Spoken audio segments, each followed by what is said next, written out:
Terra Viva vous est présenté par Veolia Environnement. Notre terre, notre vie, notre responsabilité, Terra Viva. Réduire l'empreinte écologique des villes. Depuis 2002, le quartier de Beddington, dans la banlieue sud de Londres, est un modèle de développement durable appliqué à l'habitat. Au cœur du quartier, un complexe baptisé BedZ, son atout, ne pas utiliser plus d'énergie qu'il n'en produit. Ce complexe ultra-écologique est composé de 82 appartements et maisons. Sur les toits, des cheminées colorées qui sont des systèmes d'aération. Le projet a été développé par l'organisme britannique consacré au développement durable, Bioregional, l'architecte Bill Dunster et l'organisation Peabody.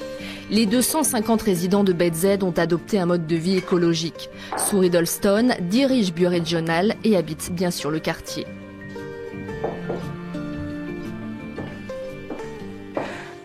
BedZ a été conçu pour qu'il ne produise pas d'émissions de dioxyde de carbone dans l'atmosphère. Et pour ça, on a réduit les besoins d'énergie des maisons.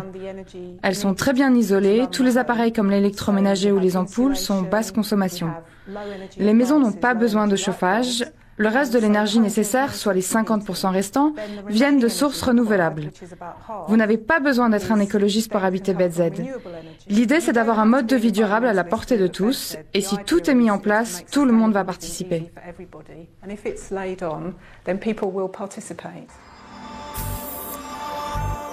À BedZ, tout est fait pour atteindre cet objectif. Les logements ont été construits avec des matériaux recyclés ou renouvelables produits dans un rayon de 50 km. Les toitures, dites végétalisées, aident à préserver la biodiversité et à recycler l'eau de pluie. Chaque résident possède un jardin et il existe un potager collectif. Une petite centrale alimentée par les déchets forestiers de la région fournit l'électricité du quartier. Des panneaux solaires ont été installés sur les toits et les fenêtres de quelques appartements. Résultat, des factures d'énergie inférieures de 15% à la moyenne britannique. Hélène Woolson est chargée de l'environnement dans l'entreprise qui gère les transports de Londres. Pour elle, déménager à BedZ était une opportunité en or. Elle réalise d'importantes économies.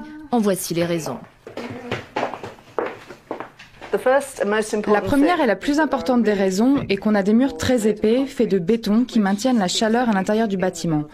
Toute la chaleur qu'on produit quand on fait de la cuisine ou simplement nos activités quotidiennes reste dans le bâtiment très facilement. On obtient aussi de la chaleur du soleil grâce aux fenêtres situées plein sud, ça aide beaucoup. En même temps, ce n'est pas difficile de maintenir la fraîcheur dans la maison.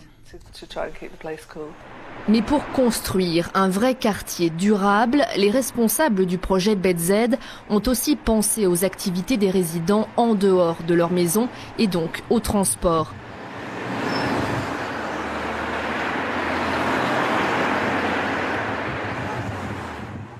Ainsi, un parking et des recharges gratuites sont à la disposition des propriétaires de voitures électriques. Il existe aussi un système de covoiturage. Anna Francis explique le mode d'emploi. Vous avez accès à une voiture quand vous en avez besoin. De cette façon, vous n'avez pas besoin de payer votre propre voiture ou l'assurance. Selon une étude, ce système a remplacé entre 6 et 10 voitures privées et il a aidé à réduire les distances parce que quand on doit payer, on réfléchit avant de prendre sa voiture. Mais plus besoin d'utiliser une voiture si on peut travailler à BedZ. Des espaces de travail ont ainsi été inclus dans la face nord des bâtiments moins chauffés par le soleil. Aujourd'hui, pas moins de 60 personnes travaillent ici. Un mode de vie qui pourrait changer le visage des banlieues londoniennes en étant moins dépendantes du pétrole. Steve Harris. L'idée n'était pas de construire un autre centre économique ni un autre quartier, mais de mélanger les deux pour que les gens n'aient pas trop de distance entre le lieu de travail et la résidence. Les banlieues sont une invention du XXe siècle. Elles ne peuvent exister sans pétrole pour amener les gens vers elles. Elles sont issues d'une planification qui date de la fin du siècle dernier et selon laquelle les maisons étaient séparées des lieux de travail et entre les deux, il y a de la route à faire. Si les prix du pétrole continuent de grimper, les gens ne pourront pas continuer à faire ça et les banlieues commenceront à souffrir. Mais on est ici dans une banlieue et on essaye de l'enrichir en ajoutant des espaces de travail pour que les habitants n'aient plus besoin de voyager pour travailler.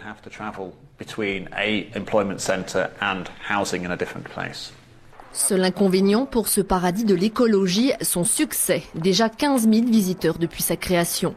Des délégations de tous les continents très impressionnées par ce modèle zéro énergie fossile. Un modèle qui commence à être exporté. Ainsi au Portugal, au Canada et même en Chine, des projets similaires sont à l'étude. Un bémol cependant. C'est très bien, ça évolue bien. J'avais peur que ça vieillisse mal. Mais je trouve que ça vieillit bien. Ça manque un petit peu de végétation sur les terrasses, sur les jardins. Vous voyez, c'est le minimum. C'est bien que c'est l'hiver, mais il pourrait y avoir plus de végétation luxuriante, champêtre, un peu plus de végétation simplement. Je suis très impressionné, mais j'aimerais voir un peu plus d'arbres. Autre avantage pour les résidents de BZ, un centre d'activités sportives, une crèche ou la livraison de produits bio. Évidemment, tout n'est pas parfait. Les responsables cherchent à améliorer ce modèle en commençant par réduire ses coûts de construction. BZ, un exemple sans doute à suivre dans la perspective des JO de 2012 à Londres et la construction de projets immobiliers.